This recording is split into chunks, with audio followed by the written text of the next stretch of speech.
Facts, Chrissy, and family. Those are the joys of my life. Real Housewives Atlanta season 7 episode. I don't know. Let's go and get into it. This episode was funny as hell, and I feel like, well, this was episode 4. No, it's episode 14. So I know a little bit. Rich on boom and want some more niggas, baby. Shady episode. Let's go straight into it. Peter then borrowed Cynthia Bailey's Capital One card and charged the bus. Honey, they about to go their ass down to the markets and all that type of stuff to meet their family. And it's cute. I'm like, okay, well, Jamaica, this whole thing made me interested in taking a trip to Jamaica if I ever get my coins back up to par. This sounds like it's gonna be really cute. So I'm interested to see how it's gonna go. They get on the bus, and then Cynthia starts talking about her conversation she had with Kenya, and that Kenya was making had dragged her and said, "Look, girl, you said you were my best friend. You ain't my best friend no more. So what's going on?" And what's was like, "Well, I am," and she was. Cynthia, you were backpedaling and all that type of stuff. So, girl, you got to sit down on that one. But, honey, Miss Cynthia just was about to cry. She was very emotional about the stuff. And, Kenya just really didn't care. She really didn't care. And, I mean, she needs to be more concerned about how much Peter charged on the damn credit card, or Elvis, whatever his name is.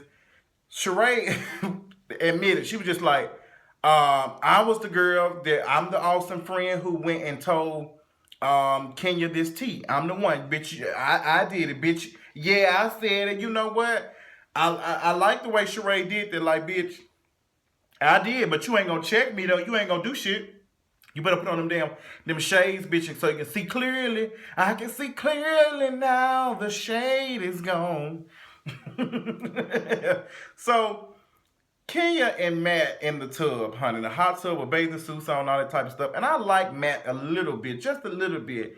And the whole conversation, they in this tub, and they supposed to be rubbing dub, and all they talking about the situation with Cynthia. And Matt just seems like he's just not here for this gossip, this shade stuff. He just like doing those repetitive ass questions to keep you from talking, so it makes it seem like he's engaged, but he really don't give a damn. Matt, you did that. You did that, honey. I like that, honey. So you seem like you was caring for Kenya, but you really didn't give a damn. Let's just be honest.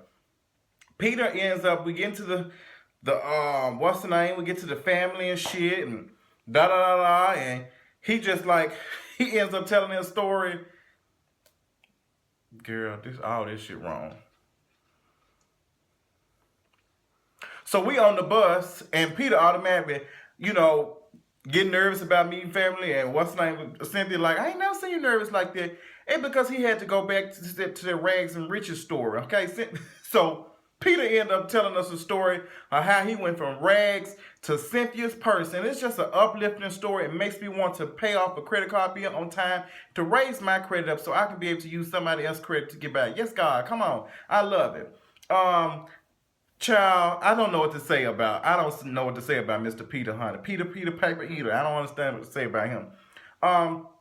So we end up meeting the auntie, and Mallory's the first one to meet. I don't know why. And then auntie thinking that's the wife. She ain't never seen Cynthia a day in her life. I'm like, but they on the island. Ain't no telling. They probably don't even get internet. Probably still on AOL dial up. She probably don't check her emails. Probably ain't got no phone. Probably ain't got no chirp. Ain't probably got shit. Don't even know what iMessage is. So that, I would like to be like that. Just be ignorant of all the fucked up shit that's going on in the world. I would like to be stuck on the island and not knowing shit. But this is before I need to go like not knowing, like complete Men in Black type of shit erase. I don't need to know the shit and then go on the island. I'm still gonna be stressed the fuck out. I need to just not know. Sometimes I think maybe it's a blessing to be, ignorant and just not knowing the stuff that's going on in the world. Maybe you'll be able to sleep better at night. Cause bitch, I know sometimes I don't. Okay?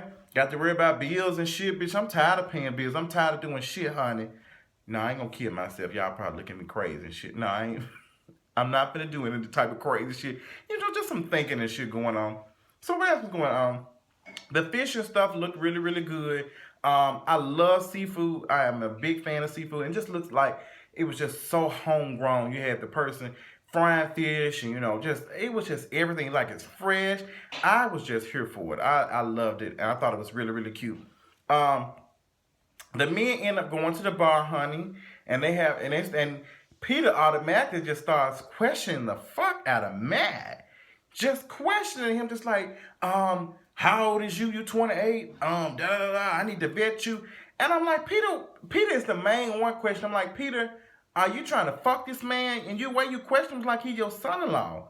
So I just don't understand why you had so many questions for this man. Like, why were you so pressed to find out what the hell he was doing? And Matt was not here for it. Matt got it, he was just doing too much, and Matt just seems like he's just very nonchalant, and Peter was not getting the type of attitude like, oh yeah, what's up, bro, all that type of stuff. He just was not. So Peter was pressed about it. So Matt kindly got his ass up. He said, bro, we can go outside. You see, Peter didn't get his motherfucking cream of wheat looking ass up. He didn't get his black ass up one damn thing. He did not get his ass up to do shit, because Matt would have fucking power drived his motherfucking ass, and I would have been here for it. Like, Peter, this ain't Nene, okay? This ain't Nene. You talking shit to that man, and that man like, bro, we can go handle this like me and you talk all this shit, talk a good game like Kelly Rowland, bitch. Let's roll our ass onto the deep, cause I'm about to knock. That man would have beat your ass, so he would have beat the credit that's left on your ass, Peter. Peter Malak. Okay, bitch, you was about to be in the Hunger Games, because Matt, like, he was not going to play with your ass, and I was here for every bit of it. Matt said, bro, we can take. He said, what you talking? Why you still talking? Get your ass up. This man's challenged your ass to a Yu-Gi-Oh style. And, bitch, you sat there. You sat in that thinking chair. You thought. Your thoughts, take a step at a time. You can get your ass beat every day if you want to.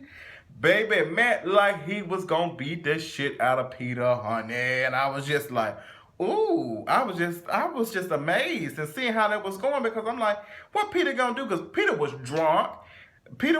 He was just tipsy, and he just didn't know how to respond. But Peter, you can't come at everybody like that. You just can't do that. So anyway, they end up having, Peter didn't get his ass up, baby. He know better. He know his credit card, all his credit cards maxed out, so he can't afford no trip to the motherfucking hospital from that man destroying his ass. They probably ain't got no life insurance either. So ain't no telling. Cynthia might have to start a GoFundMe and put this shit on her Instagram right next to them tired ass shades. Moving on swift and professionally. What else had happened, honey? Nene ends up talking to Kenya, and she was just like, Kenya, Cynthia was hurt, she was crying, all that type of stuff. And Kenya, like, she just was not here for it. She don't give a fuck. Cynthia can go kiss her ass and all that type of stuff. And I'm like, Kenya does have a point, because that whole situation, how she was treated, I would feel some type of way. But, Nene was just like, bitch, I'm going to be here forever. So you need to get in your place. I'm the best friend. And, I'm just coming to tell, as her best friend, let you know that you're not her best friend, but she likes you like that. So, y'all can go to Waffle House, after the club, but y'all can't go to the Cheesecake Factory during tax time. It's just not going to happen. Shout out to all get their taxes, bitch. I ain't getting shit. I ain't got a goddamn dollar. What else is going on? What else going on? Oh, yes. So we get to the real shit. So the ladies sit down, honey, and they having a kumbaya. And the next thing you know, Kenya starts asking about, start talking about the rumor about what's his name, about Chris being fruity or gay and all that type of stuff and blah, blah, blah. And the ladies, each one of them except Cynthia didn't get into that shit and Sheree didn't. Portia got into that shit. She spilled her little shit. She did her shit in the confessional. And she was just like, I never did think he was gay or something. And she started laughing. Nene did it too. She was just like, they were just doing these innuendos, and which we all get. We're not stupid. That shit will work in the court of law, but it's not going to work in public opinion because we're not fucking stupid, okay? So here's my issue. The shit was funny, don't get me wrong. The shit was funny. I've even said something about Chris being gay, and he seems like he's an interesting character. I was just going off of what the rumors and stuff that was being told. I laughed a couple of times. It was funny, but here's the underlying issue with that. And this is a message to my gay brothers, and some of you all might be offended, but this is what happens sometimes when these people who say they love you to death, they love you, everything you do, but will talk about your ass like a dog behind. Now, you might not seen it as, it might not looked as like negative and stuff. But it seems they kind of kept that stereotype like it was like something wrong with being a gay black, like being gay.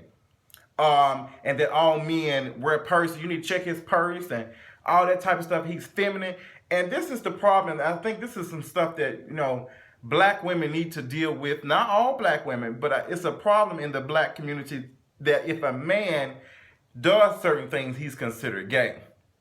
Like he has to be such a macho and asshole, and just not this macho, real masculine, all that type of stuff. And he does stuff.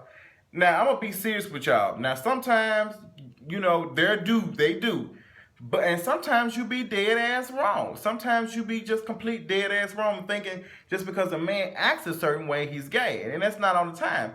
And it makes black men want to stay in this box that they can't do stuff. They can't moan during sex. They can't fucking get their toes manicured. They can't do a lot of things. And let me tell y'all, it's just very sad. It's just very, very sad because I've had friends who would not talk to certain men and think they're gay just because they do. Say no, he's probably just not, he's not gay. He's just probably just not what you're used to seeing. You not. I mean, what it seems like is that y'all want every man to be a damn thug and them to dress a certain way. You put in black men in a box, and it seems like you continuing perpetuate this the stereotype that black men act a certain way, and when there's a whole different different type of black men on this planet, like, and it's interesting, and just how Nene, that's how they do. Oh, I love the gays, I live for the gays, and then sit there and say, well, I don't know if he need to be on Fashion Queens or something, just kind of like lesser than. I didn't take it too literally. It didn't bother me that bad. But I did see how some people can be affected by it, how it can make some people feel. It didn't make me want to grab no picket sign and stuff and just but it just pay attention. To be honest, I don't trust a lot of people, and this is why, because they do stuff like this. And this is the same thing like where white people have conversations at their households and make comments about black people, black issues, and all that type of stuff. The same we do, everybody does it. It's really it's interesting. Like, we all generalize, and I don't think I don't think a lot of us don't know that we generalize people and make, just because we see something happen with a certain group of people, that they all do it. Like, that's it. Like, all Chinese people, all Koreans and stuff do nails and feet and work at on hair salon. I mean, not hair salons, sell weave and all that type of stuff, beauty supply stores and all that type of stuff.